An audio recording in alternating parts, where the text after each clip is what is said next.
In the Factor follow-up segment tonight, the new problems for Hillary Clinton over her email scandal and what to expect from the presidential debates. Joining us now, former New York City Mayor Rudy Giuliani. First, Mr. Mayor, thank you for joining us. First, as a former federal prosecutor, what's your reaction to this new round of emails that we found that through FOIA with tying Hillary Clinton to the Clinton Foundation to the State Department? I say they prove to me quite clearly that the State Department became basically a funding operation for the Clinton Foundation. I mean, the Clinton Foundation was raising the money, and then they were getting special access to the State Department in exchange for the money. Special access meaning getting to see the American ambassador to Lebanon. That cost $1 to $5 million.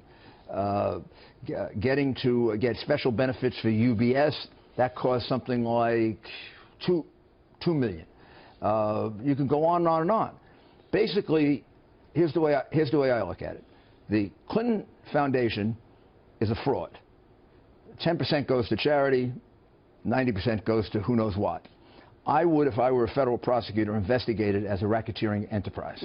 Rand Paul, Senator Rand Paul was just on. He said she should be indicted, and he also went further and said she probably should be in prison. Well, she certainly should, I believe, have been indicted. I never predict putting people in prison, but my record was about 95%, I think. And I don't think I ever lost a RICO case. And I'm the first one to actually use RICO, first against the mafia, then against white-collar criminals. This is RICO? Yeah. This is classic RICO, yeah? This is a classic RICO enterprise. You know what this is? This is the big league version of what the Clintons did in Arkansas, where they used a Rose law firm. You had to hire the Rose law firm. Hillary got paid by the Rose law firm, never showed up for work, and then you got contracts with the state of Arkansas. That was class AAA. This is now major league pay to play. Fraud. This is quid pro quo. Yeah, if de Blasio has a pay-to-play system in New York, that's minor league compared to the pay-to-play system. So basically, Hillary Clinton turned the State Department from a State Department into a pay-to-play operation for the Clintons. I come from the business world. You know what this is akin to? This is akin to insider trading. Well, if you have access to information, or you can buy information that the public can't get, that's an insider trading scheme. This is the same thing, is it not? Well, this is, first of all, it's a clear violation of the federal law against conflict of interest, which carries 2 years in prison for every count. And I believe it's a racketeering enterprise. I believe the core crime here is bribery. And is Bill Clinton on the hook for this too? Why do you think she got rid of 35,000? He's a player in it, right? I mean, he wasn't at the State Department at the time, but he was the carrot that they were dangling. Yeah, she told us she got rid of the 35,000 emails because they were about yoga. Well, the 35,000 emails were not about yoga. The 35,000 emails were about the connection between the racketeering enterprise, which is called the Clinton Foundation, and the State Department, which was the pay-to-play. So anyone who was hooked to the Clinton Foundation could be on the hook for I believe there's enough evidence now to warrant a full and complete racketeering investigation. I believe that the destruction of the emails could be argued as evidence of guilt. That is a typical argument you make in court, by the way, when you prove intent. And I believe this crime is even more substantial than the email crimes they let her off the hook for, which they never should have let her off the hook for. So Hillary Clinton, Bill Clinton, Huma Abedin, Susan Mills. You got it. The other operatives that were the whole group. The whole group. And how does Huma Abedin get to work for the State Department and also for Teneo, a private corporation? I never heard of that. Yeah, there was someone signed off on that. Someone did sign off on that, but maybe they should be looking into those records as well.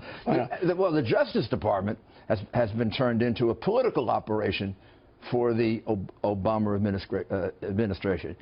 So we got a pay-to-play State Department, and we have a political operation in the Justice Department, which, to me, as a 15-year member of the Justice Department, to me, it's heartbreaking. Heartbreaking.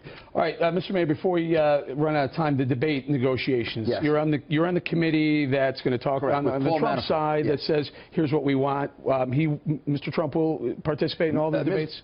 Mr. Trump is anxious to participate in the debates. He believes that he can get his point across a lot better directly to people than being completely distorted by a press that is against him. And by the way, the press is against the American people. They're not delivering the truth to the American people. The real people that are being hurt by the mainstream media are the people of the United States, because they're not getting the truth. What, this business about going up against the NFL, that's not going to become an issue? It's done? He is going to be there. He's going to be there for the debates. What we're going to negotiate is we're not going to walk into a Candy Crowley situation. After all, we're New Yorkers. We're not suckers. And you're right. That's typical debate negotiations that go on at every level, primary level as well. Yeah, it's a give and take on who can moderate. Is that what it is? I used to do that. I participated in 11 primary presidential debates, and we negotiated the size of the podium, how much time you get, moderators, stuff like that.